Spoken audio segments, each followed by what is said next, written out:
एक समय सूर्य, चंद्रमा, मंगल, बुध, बृहस्पति, शुक्र यानी शनि, राहु, केतु इन ग्रहों में आपस में झगड़ा हो गया कि हम सब में सबसे बड़ा कौन है। सब अपने आप को बड़ा कहते थे। जब आपस में कोई निश्चय न हो सका तो सब के सब आपस में झगड़ते हुए इंद्र के पास गए और कहने लगे कि आप सब देवताओं के राजा हो, इसलिए आप हमारा न्याय करके बतलाओ कि हम 9 ग्रहों में से सबसे बड़ा कौन है। राजा इंद्र इनका प्रश्न सुनकर घबरा गए और कहने लगे कि मुझ में यह सामर्थ्य नहीं है कि जो किसी को बड़ा या छोटा बतलाऊं। मैं अपने मुख से कुछ नहीं कह सकता हूँ। हाँ, एक उपाय हो सकता है। इस समय पृथ्वी पर राजा विक्रमादित्य दूसरों के दुखों का निवारण करने वाला है, इसलिए तुम सब मिलकर उन्हीं के पास जाओ, वहीं तुम्हारे दुखों का निवारण करेंगे। ऐसा वचन सुनकर सभी ग्रह देवता चलकर भूलोक में राजा विक्रमादित्य की सभा में जाकर उपस्थित हुए और अपना प्रश्न राजा के सामने रखा। राजा उनकी बात सुनकर बड़ी चिंता में पड़ गए कि मैं अपने मुख से किसको बड़ा और किसको छोटा बतलाऊं। जिसको छोटा बतलाऊंगा वही क्रोध करेगा। परंतु उनका झगड़ा निपटाने के लिए एक उपाय सोचा कि सोना, चांदी, कांसा, पीतल, सीसा, रांगा, जस्ता, अभ्रक और लोहा 9 धातुओं के 9 आसन बनवाइए। सब आसनों को क्रम से जैसे सोना सबसे पहले और लोहा सबसे पीछे बिछाए गए। इसके पश्चात राजा ने सब ग्रहों से कहा कि आप सब अपने सिंहासनों पर बैठिए। जिसका आसन सबसे आगे वह सबसे बड़ा और जिसका आसन सबसे पीछे वह सबसे छोटा जानिए, क्योंकि यह लोहा सबसे पीछे था और शनिदेव का आसन था। इसलिए शनिदेव ने समझ लिया कि राजा ने मुझको सबसे छोटा बना दिया है। इस पर शनि को बड़ा क्रोध आया और कहा कि राजा, तू मेरे पराक्रम को नहीं जानता। सूर्य एक राशि पर 1 महीना, चंद्रमा 2.25 महीना 2 दिन, मंगल 1.5 महीना, बृहस्पति 13 महीने, बुध और शुक्र 1 महीने, परंतु मैं एक राशि में 2.5 अथवा 7.5 साल तक रहता हूँ। बड़े बड़े देवताओं को भी मैंने भीषण दुख दिया है। राजन सुनो, राम जी को 7.5 आई और वनवास हो गया और रावण पर आई तो राम ने लक्ष्मण को सेना लेकर लंका पर चढ़ाई कर दी, रावण के कुल का नाश कर दिया। हे राजा, अब तू सावधान रहना। राजा कहने लगा, जो कुछ भाग्य में होगा देखा जाएगा। उसके बाद अन्य ग्रह तो प्रसन्नता के साथ चले गए, परंतु शनिदेव बड़े क्रोध के साथ वहां से सिधारे। कुछ काल व्यतीत हो जाने पर जब राजा को 7.5 की दशा आई तो शनिदेव घोड़े के सौदागर बनकर अनेक सुंदर घोड़ों के सहित राजा की राजधानी में आए। जब राजा ने सौदागर के आने की खबर सुनी तो अश्वपाल को अच्छे घोड़े खरीदने की आज्ञा दी। अश्वपाल ऐसी अच्छी नस्ल के घोड़े देखकर और उनका मूल्य सुनकर चकित हो गया और तुरंत ही राजा को खबर दी। राजा उन घोड़ों को देखकर एक अच्छा सा घोड़ा चुनकर सवारी के लिए चढ़ा। राजा घोड़े की पीठ पर चढ़ते ही घोड़ा जोर से भागा। घोड़ा बहुत दूर एक बड़े जंगल में जाकर राजा को छोड़कर अंतर्ध्यान हो गया। इसके बाद राजा अकेला जंगल में भटकता फिरता रहा। बहुत देर के पश्चात राजा ने भूख और प्यास से दुखी होकर भटकते भटकते एक ग्वाले को देखा। ग्वाले ने राजा को प्यास से व्याकुल देखकर पानी पिलाया। राजा की अंगुली में एक अंगूठी थी, वह उसे निकालकर प्रसन्नता के साथ ग्वाले को दे दी और शहर की ओर चल दिया। राजा शहर में पहुंचकर एक सेठ की दुकान पर जाकर बैठ गया और अपने आप को उज्जैन का रहने वाला तथा अपना नाम बीका बतलाया। सेठ ने उसको कुलीन मनुष्य समझकर जल आदि पिलाया। भाग्यवश उस दिन सेठ की दुकान पर बिक्री बहुत अच्छी हुई। तब सेठ उसको भाग्यवान पुरुष समझकर भोजन कराने के लिए अपने साथ ले गया। भोजन करते समय राजा ने आश्चर्य की बात देखी कि खूंटी पर हार लटक रहा था। वह खूंटी उस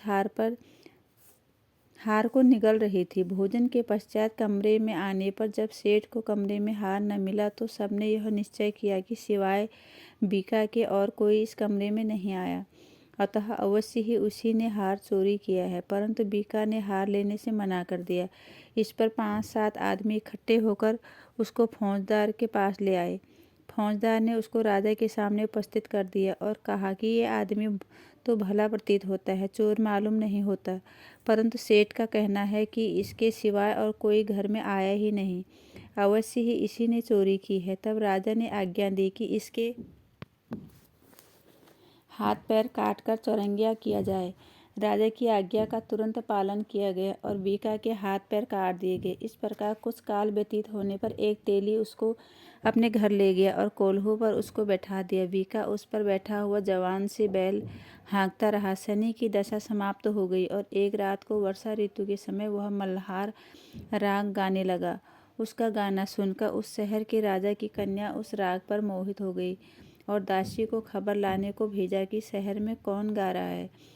दासी सारे शहर में फिरती फिरती क्या देखती है कि तेली के घर में चौरंगिया राग गा रहा है। दासी ने महल में आकर राजकुमारी को सब वृत्तांत सुना दिया। बस उसी क्षण राजकुमारी ने अपने मन में यह प्रण कर लिया, चाहे कुछ हो, मैंने इस चौरंगिया के साथ विवाह करना है। प्रातःकाल उठते ही जब दासी ने राजकुमारी को जगाना चाहा तो राजकुमारी अनशन व्रत लेकर पड़ी रही।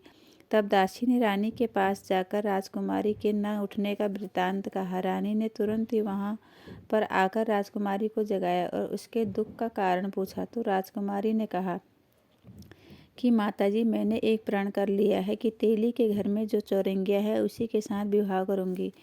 माता ने कहा, पगली, यह क्या बात कह रही है? तुझको किसी देश के राजा के साथ पराया जाएगा। कन्या कहने लगी कि माताजी, मैं अपना प्राण कभी नहीं तोड़ूंगी। माता ने चिंतित होकर यह बात राजा को बताई। तब राजा महाराज ने भी आकर यह समझाया कि मैं अभी देशांतर में अपने दूत भेजकर सुयोग्य, रूपवान एवं बड़े बड़े गुणी राजकुमार के साथ तुम्हारा विवाह करूंगा। ऐसी बात तुमको कभी नहीं सोच विचारनी चाहिए। कन्या ने कहा, पिताजी, मैं अपने प्राण त्याग दूंगी परंतु दूसरे से विवाह नहीं करूंगी। इतना सुनकर राजा ने क्रोध से कहा, यदि तेरे भाग्य में ऐसा ही लिखा है तो जैसी तेरी इच्छा हो वैसा ही कर। राजा ने तैली को बुलाकर कहा कि तेरे घर में जो चौरंगिया है उसके साथ मैं अपनी कन्या का विवाह करना चाहता हूँ। तैली ने कहा कि यह कैसे हो सकता है? कहाँ आप हमारे राजा और कहाँ मैं एक नीच तैली। परंतु राजा ने कहा कि भाग्य लिखे को कोई नहीं टाल सकता। अपने घर जाकर विवाह की तैयारी करो। राजा ने उसी समय तोरण और बंदरवा लगवाकर अपनी राजकुमारी का विवाह चौरंगिया विक्रमादित्य के साथ कर दिया। रात्रि को जब विक्रमादित्य और राजकुमारी महल में सोए तो आधी रात के समय शनिदेव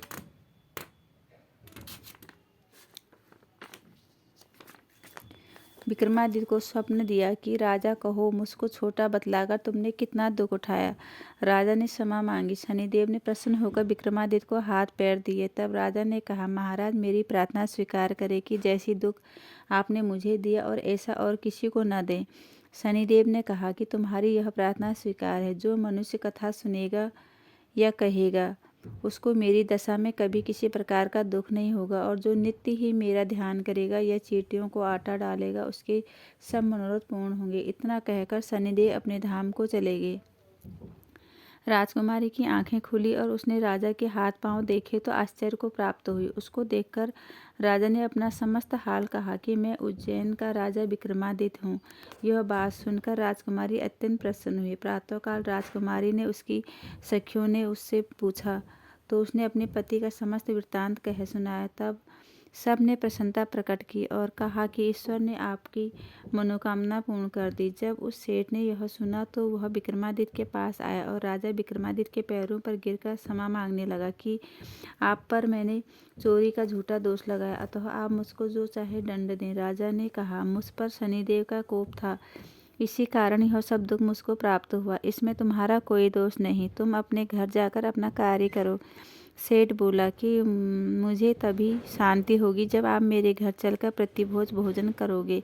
राजा ने कहा कि जैसी आपकी मर्जी हो वैसा ही करे। सेठ ने अपने घर जाकर उनके अनेक प्रकार के सुंदर भोजन बनवाए और राजा विक्रमादित्य की प्रीतिभोज दिया। जिस समय राजा भोजन कर रहे थे एक अत्यंत आश्चर्य की बात सबको दिखाई दी। जो खूंटी पहले हार निकल रही थी वह अब उगल रही थी।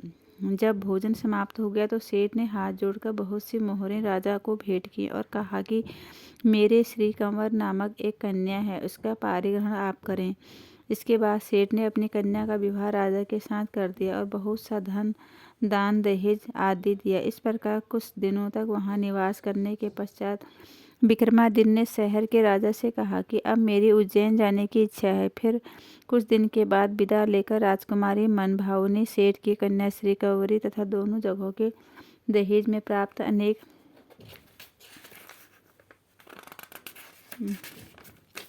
दास दासी रथ और पालिकों सहित विक्रमादित्य उज्जैन की तरफ चले। जब शहर के निकट पहुँचे और पूर्ववासियों ने राजा के आने का संवाद सुना तो समस्त उज्जैन की प्रजा अगवानी के लिए आई। तब बड़ी प्रसन्नता से राजा अपने महल में पधारे। सारे शहर में बड़ा भारी महोत्सव मनाया गया और रात्रि को दीपमाला की गई। दूसरे दिन राजा ने शहर में यह सूचना करवाई कि शनिश्चर देवता सब ग्रहों में सर्वोपरि हैं। मैंने इनको छोटा बतलाया, इसी से मुझको यह दुख प्राप्त हुआ। इस कारण सारे शहर में सदा शनिश्चर की पूजा और कथा होने लगी। राजा और प्रजा अनेक प्रकार के सुख भोगती रही। जो कोई शनिश्चर की इस कथा को पढ़ता या सुनता है, शनिदेव की कृपा से सब दुख दूर हो जाते हैं। शनिवार की कथा को व्रत के दिन अवश्य पढ़ना चाहिए। ओम शांति।